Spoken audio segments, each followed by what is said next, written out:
El objetivo principal es cuidarnos entre todos, porque todos somos parte de esto y lo principal, como vos decías, es la salud. Generamos protocolos que también dependen mucho de la actividad de cada empresa, ¿no? Productos alimenticios ya tienen sus propios protocolos y los han mejorado un poco, los han puesto un poquito más estrictos.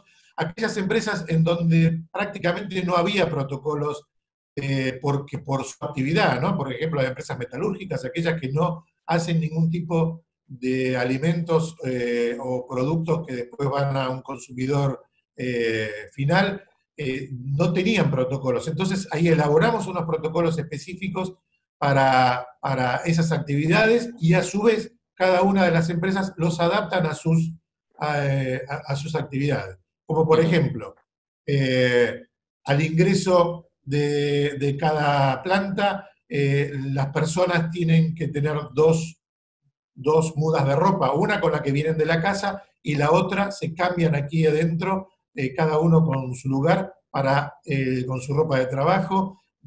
Al ingreso de las empresas se proveen productos sanitizantes, tanto de las suelas de los zapatos, por ejemplo, como para el resto de la ropa, sanitizantes, alcohol con aspersores, alcohol en gel. En los mismos procesos, cuando hay algún intercambio de algún material o algún intercambio de algún metal o lo que fuere, se hace una limpieza con alcohol y agua 70-30, se proveen de barbijos, de máscaras a todo el personal, las cuales tienen que estar continuamente colocadas. En la parte de trabajo se conservan los espacios mínimos entre personas, se han reducido al mínimo las reuniones entre personas y siempre en espacios grandes o a través de medios electrónicos. En fin, hay una serie de medidas para evitar el contacto directo con las personas a través de sistemas de protección como son los guantes, los barbijos, las máscaras, o a través de la distancia social o a través de medios electrónicos. Ujú. Ahora, Fernando, uno de los temas que, a ver, que parece importante atender también es el traslado de los trabajadores, ¿no? Hacia el trabajo y el regreso a la casa.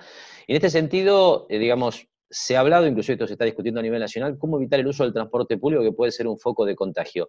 ¿Hay algo instrumentado aquí en la industria como para resolver esa cuestión?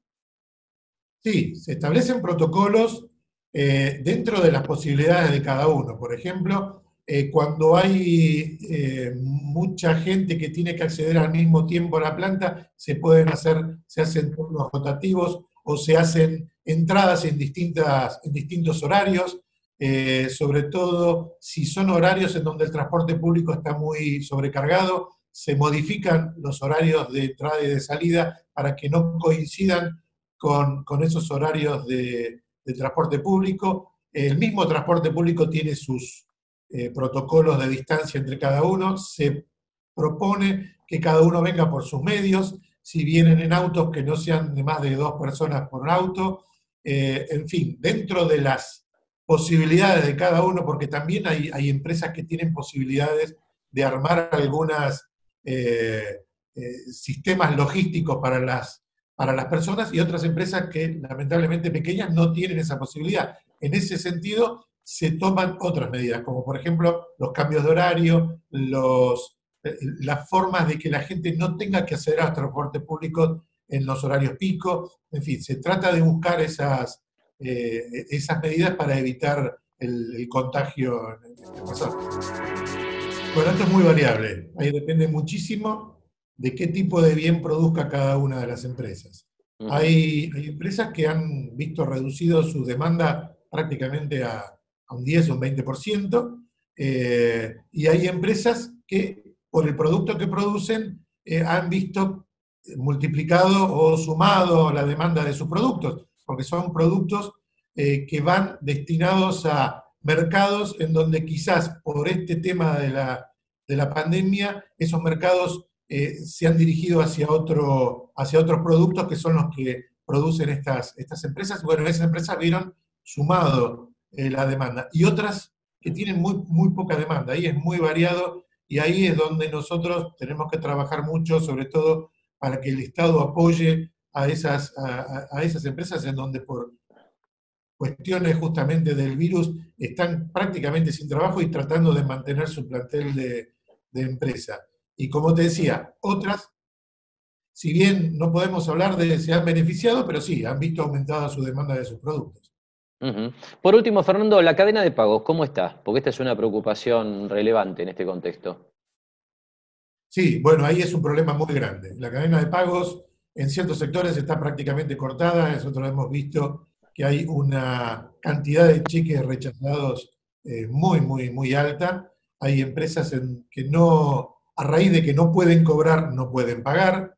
Esto está generando un grave problema, sobre todo en las pymes, en las pequeñas empresas, aquellas que tienen pocos recursos para afrontar este tipo de problemática y las cuales no tienen el apoyo que debería tener a través de los bancos, por ejemplo, a través de los créditos que han sido anunciados.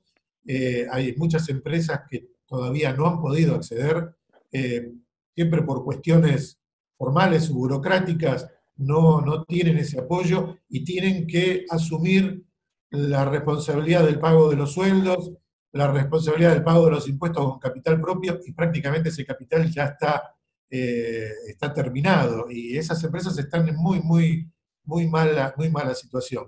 Como Ujú. decía, la cadena de pago está muy comprometida, muy comprometida. Es un problema bastante difícil de solucionar. No está en nuestras manos y en manos del Estado apoyar a esos sectores para que puedan afrontar estos graves problemas y sobre todo en las instituciones bancarias que tienen que hacer un poco más flexibles en cuanto a los requisitos para que las empresas puedan acceder a esos créditos anunciados. Bien, mencionaste los bancos, pero también al Estado, ¿no? Y ahí aparece esta asistencia al trabajo y la producción, el programa que anunció el gobierno para asistir a las empresas que necesitan capital de trabajo o, a ver, la asistencia sobre todo para el pago de sueldo a los trabajadores. ¿Tenés alguna experiencia en relación a esto, a partir de lo que es la charla con otros industriales? ¿Cómo sabés que está funcionando este tema? Planteo esto básicamente porque muchos empresarios plantean demoras burocráticas, como vos mencionabas, importantes, ¿no? Sí, claro. Justamente, es exactamente lo mismo que hablábamos antes. Todas aquellas empresas que estaban en buena situación, en situación de equilibrio, en una situación con todos sus papeles en orden, están accediendo a esos programas. Pero justamente aquellas empresas que son las que más problemas tienen, son aquellas que por ahí no tienen absolutamente todo lo que los bancos o lo que el Estado, el gobierno les está pidiendo, son aquellas que están teniendo muchísimos problemas para acceder a esos planes, tanto de financiación como de asistencia para el pago de sueldos. Porque tenemos que entender que aquí hay una gran cantidad de pequeñas empresas eh, que trabajan de la forma que pueden y vienen desde un tiempo bastante complejo estos últimos años y quizás no pueden cumplir con absolutamente todos los requisitos que les están pidiendo. Y eso es una traba muy grande para poder acceder a toda esta asistencia, pero sin embargo esas empresas le están necesitando esa asistencia. Ahí es donde hay que hacer un poquito más de fuerza y hay que hacer un poquito más de esfuerzo para poder sostener esas empresas que tienen quizás no mucha cantidad de empleados cada una por sí, pero en total es mucha gente que depende de esas pymes y es necesario flexibilizar un poco estas cuestiones burocráticas para que todas puedan acceder.